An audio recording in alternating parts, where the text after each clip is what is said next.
శ్రీ గురుభ్యో నమః. శ్రీ మహాగణపతే నమః. వారఫలాల కార్యక్రమానికి స్వాగతం. మే 12 నుంచి 18 వరకు ద్వాదశ రాశుల వారికి చంద్రమాను అనుసరించి గోచర రీత్యా ఈ యొక్క వారం ఎలా ఉండబోతుంది అనేది చూద్దాం. వృశ్చిక రాశి వారికి ఎలా ఉందనేది చూద్దాం. వృశ్చిక రాశి వారికి వచ్చేటప్పటికి ఈ వారం అనుకూలమైనటువంటి ఫలితాలు కన్నా చెప్పొచ్చు. గురువు సప్తమంలో సంచారం చేస్తున్నప్పుడు ఆరోగ్యపరంగా ముందు అనుకూలమైనటువంటి ఫలితాలు పొందగలుగుతారు. ధన సంబంధితమైన విషయాల్లో అనుకూలమైనటువంటి ఫలితాలు పొందడం అనేది జరుగుతుంది. సప్తమంలో ఉన్నటువంటి గురుగ్రహ దృష్టి వీరికి అనుకూలమైనటువంటి ఫలితాన్ని ఇవ్వగలుగుతుంది. ఎంతో తెలివిగా షార్ప్గా కూడా పనిచేయగలుగుతారు. 10 మంది మన్నలను పొందగలుగుతారు. ఉన్నతమైనటువంటి స్థానంలో ఉన్నటువంటి స్త్రీ పురుషులతో సత్సంబంధాలు అనేది వీరికి ఏర్పడడం అనేది జరుగుతుంది. వారం ప్రథమంలో ఎక్కువగా అనుకూలమైనటువంటి కాలంగా చెప్పవచ్చు. 15వ తారీఖు వరకు వీరికి మంచి అనుకూలమైనటువంటి ఫలితాలు ఎక్కువగా రావడం అనేది జరుగుతుంది. ముక్కుసూటితనంతో 15వ తారీఖు తర్వాత కొన్ని తిప్పలు కొని తెచ్చుకుంటారు.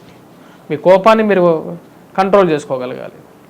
కోపాన్ని మీరు కంట్రోల్ చేసుకోకపోతే తన కోపమే తనకు నష్టంగా జరిగే విధంగా ఉంటుంది. అండ్ మీ కోపమే మీకు నష్టాన్ని కలిగించే విధంగా ఉంటుంది. కాబట్టి వృశ్చిక రాశి వారు మనసులో ఉన్నటువంటి విషయాన్ని బయటికి వెళ్ళకుండా ఉండటమే కొన్ని విషయాల్లో ముఖ్యం.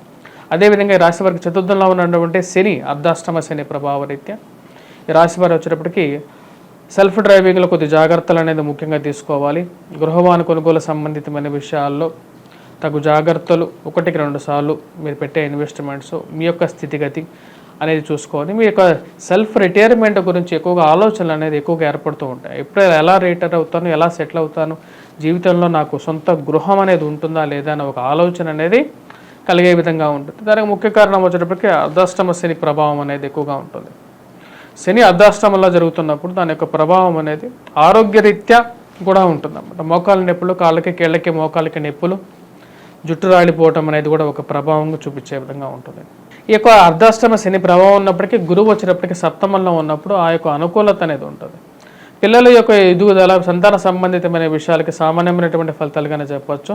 మిశ్రమమైనటువంటి ఫలితాలు. పంచమంలో వచ్చేటప్పటికి రాహుగ్రహ సంచారం జరుగుతున్నప్పుడు రియల్ ఎస్టేట్లోను, మరి అది వ్యాపారంలోను, స్పెక్యులేషన్స్లోను ఇన్వెస్ట్మెంట్ చేసేటప్పుడు తగు జాగ్రత్తలు తీసుకుంటే 2 పాపగ్రహాలు రాహువు కుజుడు కలిసి పంచమంలో ఉన్నప్పుడు మిశ్రమమైనటువంటి ఫలితాలుగానే ఇవ్వగలుగుతుంది.